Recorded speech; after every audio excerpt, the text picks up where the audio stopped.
First thing, your assignment is to work with your group, and you're missing your group, so you can't do it until, we'll have the group recitation after the break, since we don't have groups here, except for we got the group that everybody works on their own out of one piece of paper, don't we?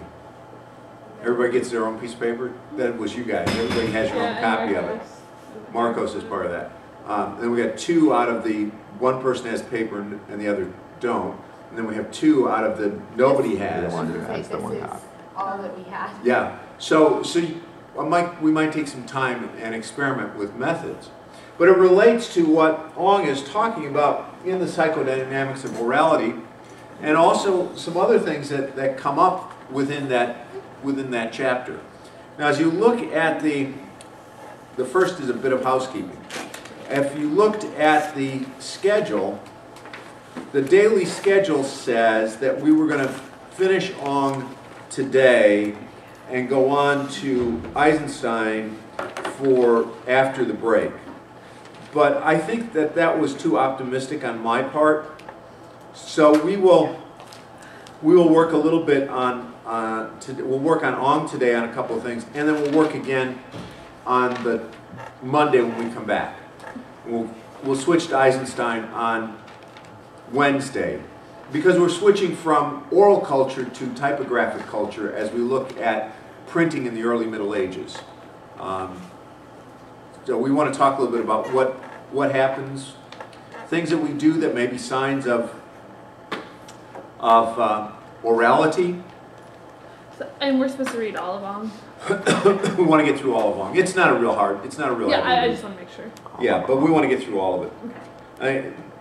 What slows me down is I read things and I go, oh yeah, that's right. I want to write notes about this. So here's some notes I wrote. Do you read out loud in your head? Do you sound the words out in your head? Oh yeah. Yeah. Do you sound the words out? When I first start reading, I don't notice it as much the longer I sit and read. Okay. But Liz, do you sound out in your head? You are the true typographer in the crowd.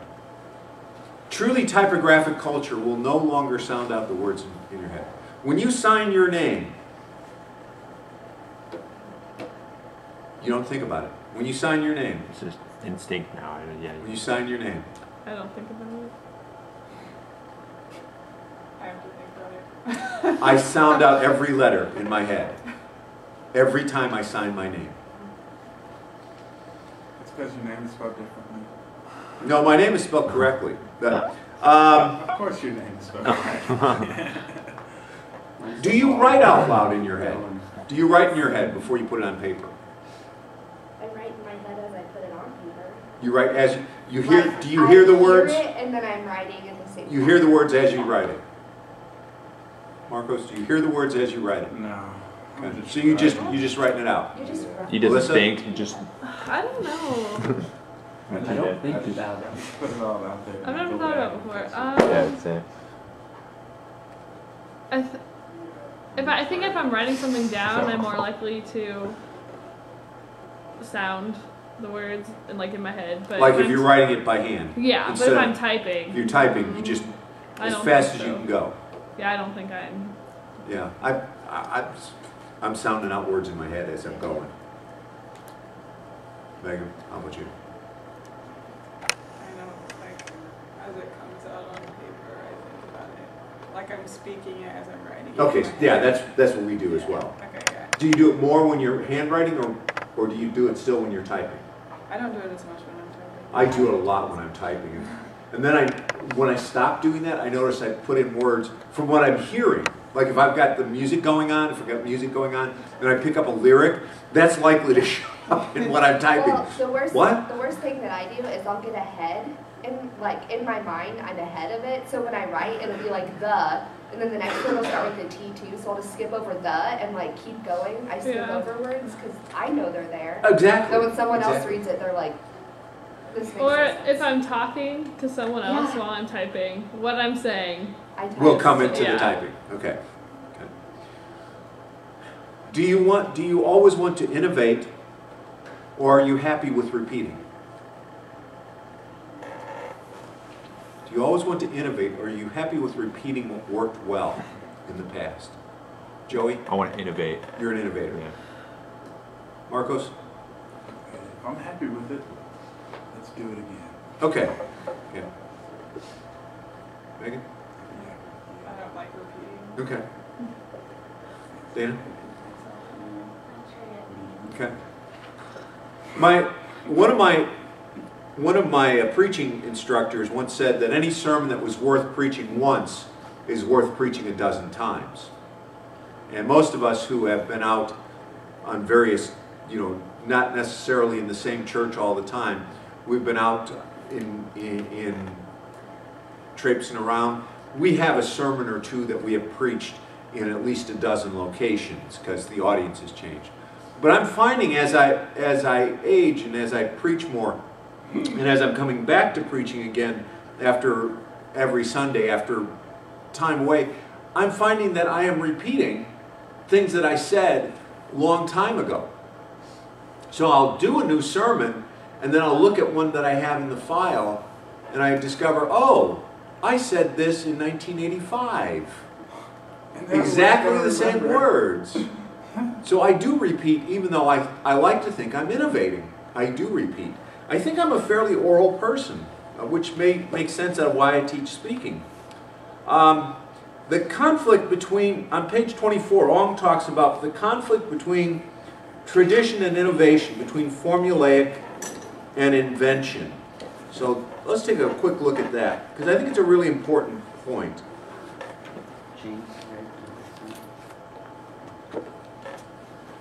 He's talking about this discovery that Millman made of Homer building his work out of formulas, and how this is really like 24. Oh, thank you. 24. You can ask. There's nothing wrong with asking. Because I am an oral person so much, and I realize this every time I read this book. I don't mind if people ask me. It's not like I expect you to get it the first time. Because oral culture, as he'll point out, how else do you get it? You have to repeat it. And I'm really big about repeating in various classes. We'll repeat the same standards over and over again. And like the standards of rhetoric, the three points on the rhetorical triangle. Right. The audience, the message, what's that other one? Message, audience. Is it? Well, there's only three things that are available to you: audience, message, and speaker. Speaker, okay. I'm trying to think of the other. Or messenger. Messenger. Okay? And what I like about Burke is this whole the 5 points of the dramatistic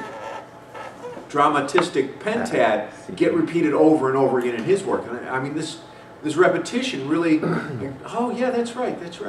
And when you look at Aristotle, and you look at Aristotle's rhetoric, Aristotle boils down all of the persuasive arguments that we make into 4 arguments. He says there are only 4 things you can ever argue about: past fact, future fact, possible, impossible, more or less. He says everything is one of those 4. Then that's all. And all the arguments you construct are just one of those 4 things, a variation on one of those 4 things. Do you agree with that? No, but I find it helpful. Find it useful. So Ong is looking at Homeric Greece, and he says, it's in the middle paragraph, all these conclusions are disturbing conclusions for a Western culture that has identified closely with Homer as a part of an idealized Greek antiquity. They show Homeric Greece cultivating as poetic and noetic virtue, that is, mental virtue, what we have regarded as a vice. And they show that the relationship between Homeric Greece and everything that philosophy after Plato stood for, however superficially cordial and continuous, in fact is deeply antagonistic, if often at the unconscious rather than the conscious level. Moving down, toward the end of the paragraph, the importance of ancient Greek civilization to all the world was beginning to show in an entirely new light. It marked the point in human history where deeply interiorized alphabetic literacy first clashed head-on with orality. Despite Plato's uneasiness At the time, neither Plato nor anyone else was or could be explicitly aware that this was going on. So what's he talking about here? Well, one side of it is that repetition versus innovation. If you're an oral culture, the only way you know things, he says, is by people repeating them to you. That's the only way you know things, is that people will say them over and over and over again until they enter into your consciousness, and now you know that. So now everybody should know that there are 3 points on the rhetorical triangle. Joey, there are 3 points on the rhetorical triangle, and they are? 3 points on the rhetorical triangle. They are message, speaker, and audience. Message, speaker, audience. Yeah. Audience, speaker, message. Audience, speaker, message. Speaker, message, audience. Depending on how you want to identify it. But everybody should remember that. Now you know that in an oral sense. Is that how we count knowledge? How do we count knowledge? How do we know things? By how many? By reading. Okay, we know by reading. Experiencing it. Experience. Okay. I was gonna say like by how many right answers you get on a By test. how many right answers you get on the test. By measurement. Yeah. By how By much better measurement. you know something over someone else. Yeah. By how much better you know something, but that's a measurement. Yeah. I'm telling you, that's how we do it. Comparative. How Yes, they- exactly. how they we record it. we measure. If there is something that is immeasurable, It's so easy. something that is immeasurable, what do we say about it? You can't measure it. It's immeasurable. Well, what else do we say besides it's immeasurable?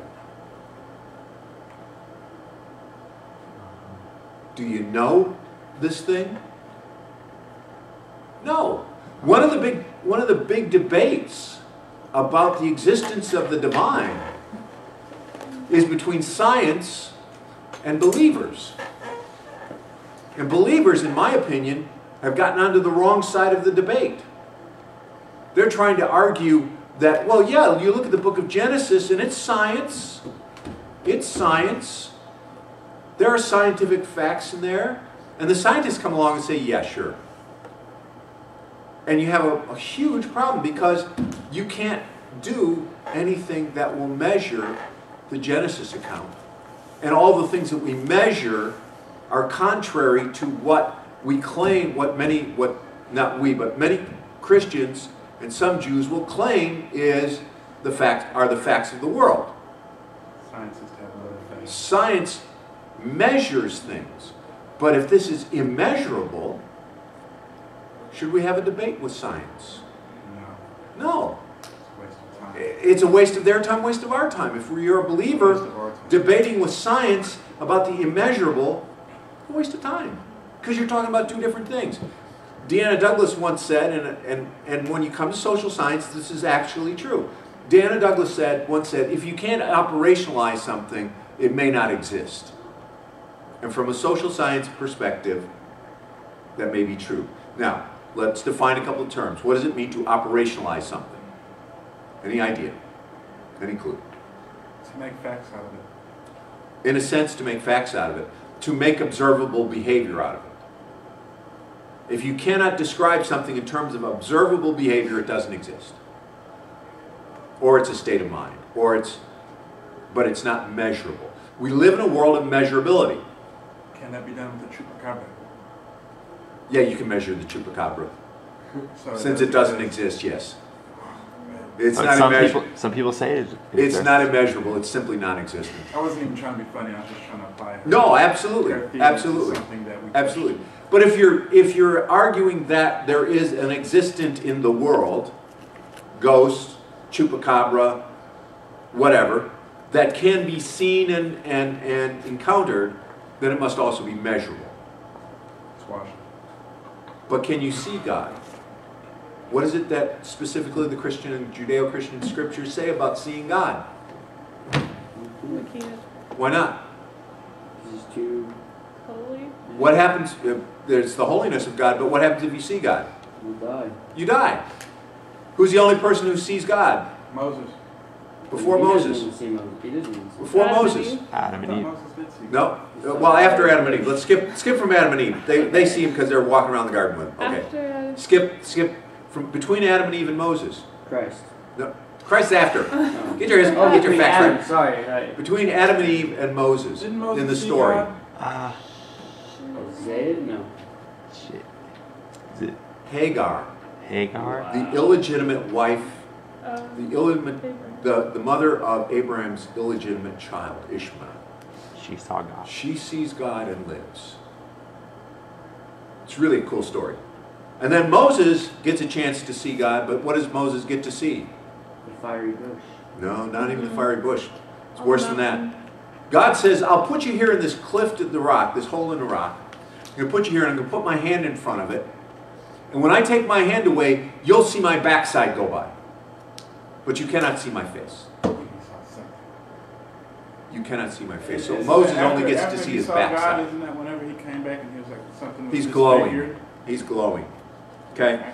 But this whole notion of Something was disfigured. you can't see, the idea that you can't see God is because God is immeasurable. The divine is not something you can measure and put a size on. And our philosophical attempts don't work. But that's because it comes out of an oral culture where the whole notion of measurability doesn't exist. Doesn't exist. So, but what does it mean then for you? Does this matter very much that the Homeric culture can no longer be considered, Homer can no longer be considered this great literary figure, but is instead an oral storyteller on a par with the unknown storytellers who give us most of our Judeo-Christian scriptures, who, if you read them, can be kind of dull. And we'll read some of the dull bits. Okay? Homer can't be considered great literature anymore. It's an oral story. Does this matter when you guys don't know Homer? When Western culture, which is built on the Greco-Roman stance, and you guys just don't, you don't know any of that stuff, does that matter? I think it has an effect on how we view the text. Like, Okay. I think we're less likely to appreciate a lot of them because we think they need to be read, not spoken. Okay. So spoken, we have become such readers that we can't even deal with Homer as the idea that Homer would be all spoken. Okay. But you don't know Homer, right? Right. Marcos? Homer. I don't know Homer personally, no. You know Homer? Do you know of Homer? Yes. You know, not Homer Simpson, no. Not Homer Simpson, no. Which is an interesting. It's interesting that they chose to name him Homer Simpson. It's for irony. I think it is. I think it is. But does Homeric culture have anything to do with us? Dana? If you've never read the Iliad and the Odyssey, you've never read the Aeneid. I heard it. I just never read it. I watched it on Troy. Yeah. It's such a good movie. You gotta see it. Our exposure to Homer is Troy. It's so good. What do you think, Megan? Because it's all fictional, isn't it? It is all The one part fictional. that sticks out to me is his interaction with the Cyclops. But Cyclops isn't real, and his interaction wasn't real. Right. It's a made-up story. And yet, so much of Western culture grows out of what Homer did. And Homer is looked back to as kind of this founding literary genius. But how can that genius affect us if we have no contact with it?